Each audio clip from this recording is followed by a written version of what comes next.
सभी विद्यार्थियों को मेरा नमस्कार। आज हम चारों ही दिशाओं के बारे में जानेंगे।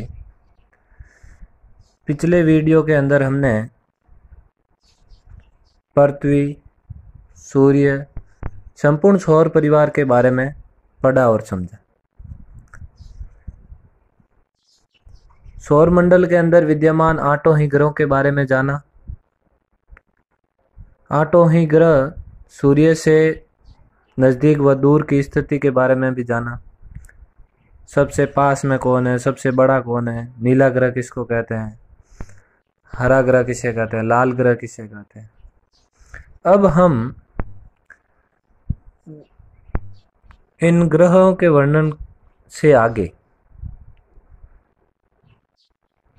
ध्रुव तारा, आकाशगंगा, उल्कापिंड, धूमकेतु, इनके बारे में समझेंगे। तो इनसे पहले कुछ सामान्य दिशाओं का ज्ञान भी हमें जरूरी है। तो चारों ही जो दिशाएं हैं उनके बारे में हम जानेंगे। तो पूर्व की कक्षाओं में हमने पढ़ा हुआ है दिशाएं क्या होती है, तो कुछ आगे का अपन वर्णन समझते हैं। इसमें सबसे पहले हम जब भी किसी मानचित्र को पढ़ते हैं, देखते हैं, तो ऐसे चार दिशाएं होती है। तो चारों ही दिशाओं का सबसे पहले जो ऊपर की तरफ है, ऊपर ऊ, तो ऊपर में भी ऊ आता है और उत्तर में भी ऊ आता है। सबसे पहले ऊपर है उत्तर दिशा। उत्तर दिशा के विपरीत वापस दक्षिण दिशा।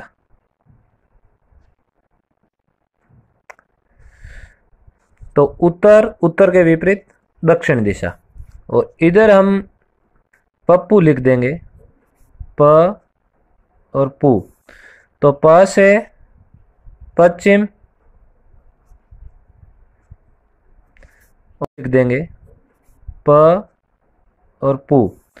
तो प से पश्चिम और पू से पूर्व, ये चारों ही दिशाएं हो गई। तो ऊपर उत्तर, नीचे दक्षिण, इधर पश्चिम और पूर्व। अब हम जब भारत का हो चाहे राजस्थान का मानचित्र हो, हम ऐसे मानचित्र बनाते हैं तो पूर्वोत्तर भारत, उत्तर भारत, दक्षिण भारत, पश्चिम भारत। और भारत के मानचित्र में राजस्थान पश्चिमी दिशा में है, तो पश्चिमी भाग के अंदर राजस्थान आता है और राजस्थान के ही वापस पश्चिम के अंदर जोधपुर संभाग के जिले आते हैं। तो ये सामान्य दिशाओं का ज्ञान हुआ। अब इनके जब बीच की दिशाएं होगी ऐसे, तो ये उत्तर पूर्व,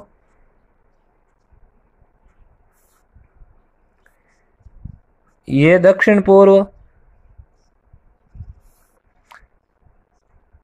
ये दक्षिण पश्चिम और ये उत्तर पश्चिम। तो चार के बीच में और चार, तो 8 दिशाओं का ज्ञान हमें हो गया। अब इन दिशाओं को हम आगे समझेंगे।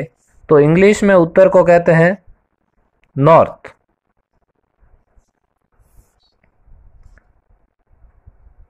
वापस दक्षिण को कहते हैं साउथ, पश्चिम को कहते हैं वेस्ट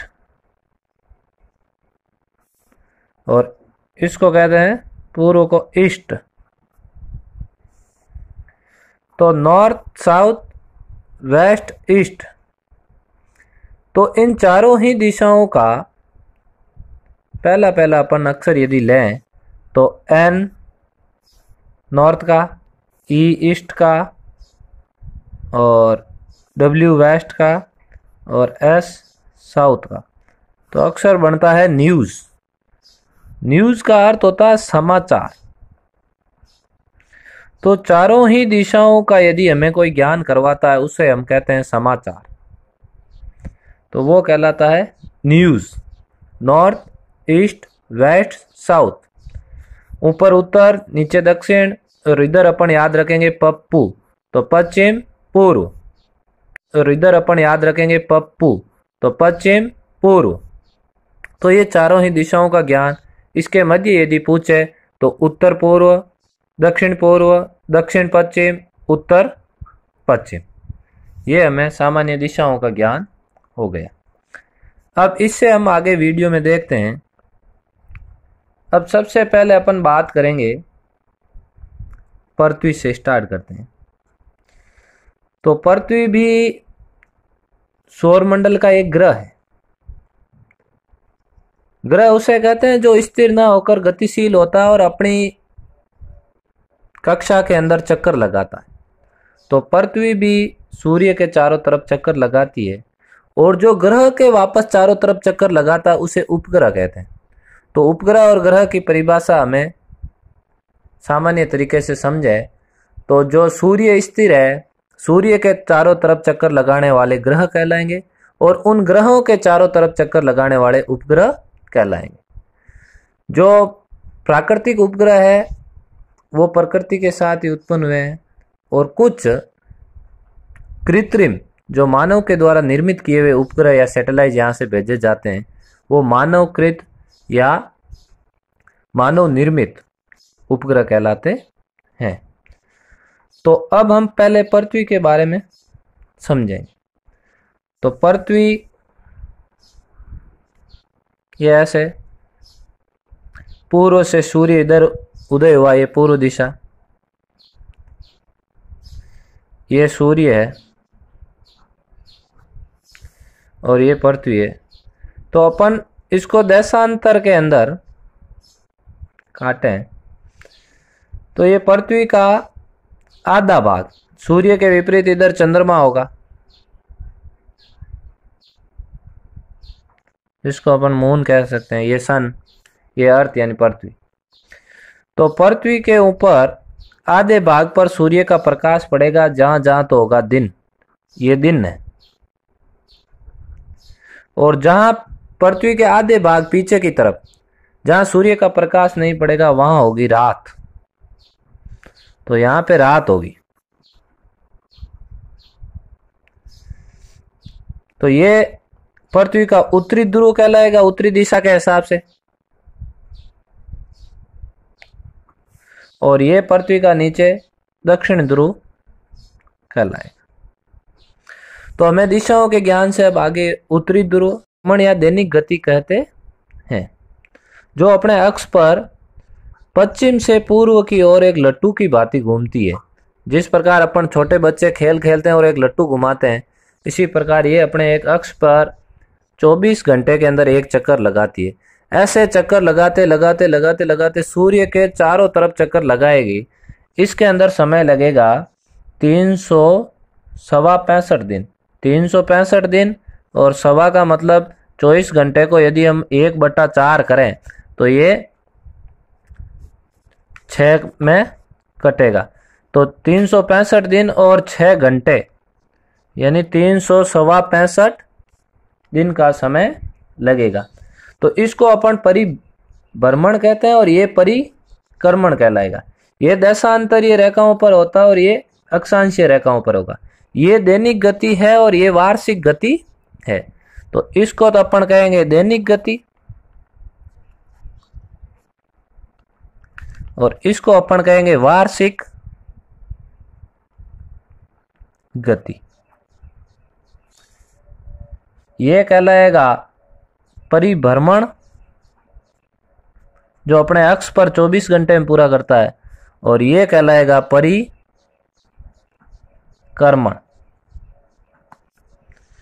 ये देशांतरीय रेखाओं पर होता है, ये अक्षांशीय रेखाओं पर होता है।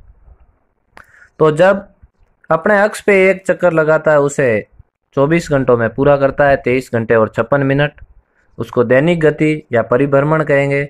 जब सूर्य के चारों तरफ चक्कर लगाता है उसे परिक्रमण कहते हैं, जो वार्षिक गति भी कहलाती है। 365 दिन, 365 दिन और 6 घंटे। सवा का मतलब ये है, सवा यानी 1/4, तो 24 घंटे को 1/4 से यदि काटें तो 6 घंटे आते हैं। तो ये हमने आज की वीडियो में परिक्रमण, परिभ्रमण, वार्षिक गति, दैनिक गति और दिन रात का होना, सूर्य के चारों तरफ पृथ्वी का चक्कर लगाना। अब पृथ्वी के वापस ये चंद्रमा चक्कर लगाएंगे, ये हम अगले वीडियो के अंदर देखेंगे। दिशाओं का ज्ञान सामान्य तौर पे हमने समझा। इस दिशाओं के ज्ञान से हमें उत्तरी ध्रुव, दक्षिणी ध्रुव चक्कर लगाना। आगे के वीडियो में हम दिशाओं से जो ध्रुव तारा होता है उसके बारे में भी समझेंगे। आगे पृथ्वी पर कौन सा दिन सबसे बड़ा, कौन सा सबसे छोटा, कौन सा सबसे ज़्यादा गर्मी वाला दिन, सर्दी वाला दिन, ये हम सब समझेंगे। आज के वीडियो में इतना ही। धन्यवाद। आज का गृह कार्य यही रहेगा, सभी विद्यार्थी अपने अभ्यास पुस्तिका के अंदर एक तो ये दिन रात का बनना, सूर्य के साथ पृथ्वी का ये चित्र बनाना, और एक ये चारों ही मुख्य दिशाएं और उसके बाद 4 ये उप दिशाएं, टोटल 8 दिशाओं का ये मानचित्र तैयार करना। ये 2 गृह कार्य आज के रहेंगे। साथ में ही सभी विद्यार्थियों को एक बार वापस मेरा निवेदन कि सभी अपने आदर्श विद्या मंदिर का YouTube channel MCS AVM Sojat को सब्सक्राइब जरूर करें। सब्सक्राइब करना ना भूलें। धन्यवाद। नमस्कार।